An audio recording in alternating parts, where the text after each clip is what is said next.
এই কর্মী সভা সম্মানিত সভাপতি সাহেব, আমাদের আজাদ ভাই সহ অঙ্গ সংগঠনের নেতৃবৃন্দ এবং 9টা ইউনিয়নের প্রেসিডেন্ট সেক্রেটারি সহ নেতৃবৃন্দ এবং সিটি কর্পোরেশনের নেতৃবৃন্দ, সবাইকে আসসালামু আলাইকুম। আমার পরিচয় হচ্ছে আমি মর্নিয়া ইউনিয়নের সাধারণ সম্পাদক এবং গত নির্বাচনে আমি প্রার্থী হিসেবে লাঙ্গলের প্রার্থী ছিলাম।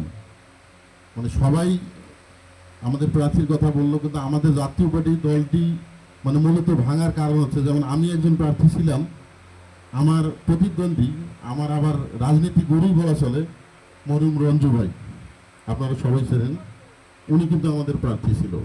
তা আমাদের মধ্যে আমরা গতবার যে নির্বাচনটা করলাম, আমাদের রাঙা ভাই প্রার্থী ছিল, আবার দল থেকে আসিফ ভাই ছিল।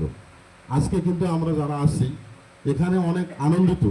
কিন্তু আমরা আশা করবো, বা আমি ব্যক্তিগতভাবে আমার যেটা বলার, আমাদের উপজেলা নেতৃবৃন্দের কাছে আমার দাবি, এই সুসম্পর্কটা যেন এলাকায় যেন থাকে।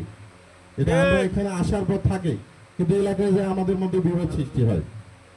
তো আজকে যেহেতু এই যে আমরা যে একটা নির্বাচন গেল, যাই হোক, আমাদের দলে যদি একটা এমপি থাকে, উপকার না হোক, ব্যক্তিগত উপকার না হোক, আমরা এলাকার গরিব দুঃখী অনেক মানুষ অনেক ধরনের ঝামেলায় পড়ে, বিশেষ করে আইনি ঝামেলা, সেই সহযোগিতাটুকু আমরা কিন্তু করতে পারি।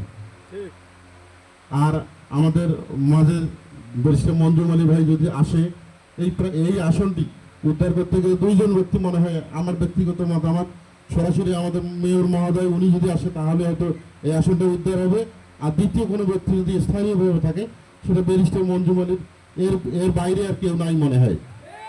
এবং আমরা আশা করব যে ওনার নাম ঘোষণা হওয়ার পর থেকে বিভিন্ন দলের লোকজনের আলোচনা শুরু হয়ে গেছে যে আমাদের আর মনে আশা পূরণ হইতেছে না। এটা গল্প নয় যে মাইক হাতে পাইছে, এই জন্য বলতেছি, ইনশাআল্লাহ সব ইউনিয়ন থেকে এবং সিটি কর্পোরেশন থেকে সব জায়গা থেকে সর্বোচ্চ ভোট পেয়ে উনি বিজয়ী হবে, এই বলে আশা বক্তব্য শেষ করলাম। আসসালামু আলাইকুম। ধন্যবাদ। এ পর্যায়ে বক্তব্য রাখার জন্য আহ্বান করছি।